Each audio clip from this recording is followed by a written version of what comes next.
Estaba banalizando lo que significa la gran obra de Dios con decir que Dios es caridad. Amén. Pero aquí espiritualizado y como usted dice, haber aceptado que Dios transforme nuestra vida, entiendo la calidad de hombre que Dios quiere y de mujer que Dios quiere hacer de cada uno de nosotros. Amén. Estoy escribiendo algo sobre la filosofía de la calidad para que la lleve consigo, porque Amén. yo sé que Dios me ha dado algo en mi corazón para adelantar su obra. Amén. Así con el proyecto educativo, tengo adelantado un proyecto educativo con respecto a la didáctica y las estrategias educativas para que finalmente podamos avanzar en la obra de Dios aquí en la tierra. Amén. La semana pasada el hermano Domingo nos dijo, léanse el capítulo 8 de Romanos. El capítulo de Romanos, el libro de Romanos no se puede leer por capítulo, por versículo así solo, sino no se puede entender muy bien. Hermanos, le he colocado el título Somos más que vencedores.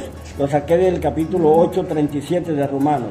El apóstol Pablo fue escogido de entre los doctores y sabios fariseos. Recordemos que él tuvo a Gamaliel, un gran doctor, lo dice la Biblia, como maestro. Por lo tanto, él era un fariseo de esos celosos de la fe, era un hombre sabio. Y él fue escogido y Dios le dijo como instrumento especial para difundir el evangelio de la salvación en todo el mundo.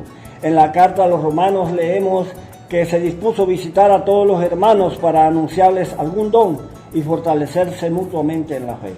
Pablo había oído que entre los hermanos creyentes que estaban en Roma habían algunos problemas, divisiones, sobre todo porque los hermanos judíos tenían celo de los que no eran judíos y se la pasaban con muchas discusiones.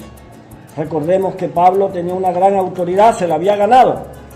Por lo tanto, él utilizó aquella autoridad y empieza a exhortarles, a enseñarles y a explicarles que para Dios no hay acepción de personas y lo más importante es la circuncisión del corazón. Hermanos, ese mensaje que estaba para los romanos, porque se ha dicho que la cultura romana es la más perversa, es la más parecida a Sodoma y Gomorra.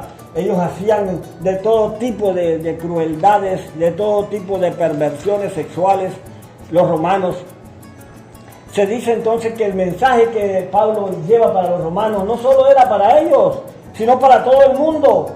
Pablo nos está hablando hoy a nuestro corazón, la palabra está actualizada.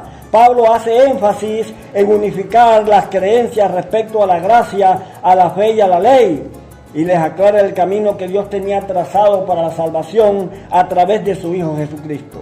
Señala el apóstol Pablo que los que son justificados no son los oidores, sino los hacedores de la palabra de Dios. Para explicar el proceso de salvación y de cómo el pecado produce la muerte, nos dice que la ley es espiritual y se encarga de mostrarnos la pecaminosidad en gran manera del pecado. Así lo dice él de esta manera.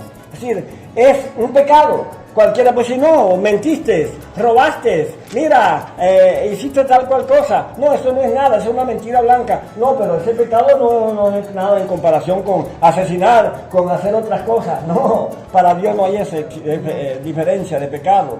No, Señor, todo ese pecado te lleva a condenación. Es altamente condenable.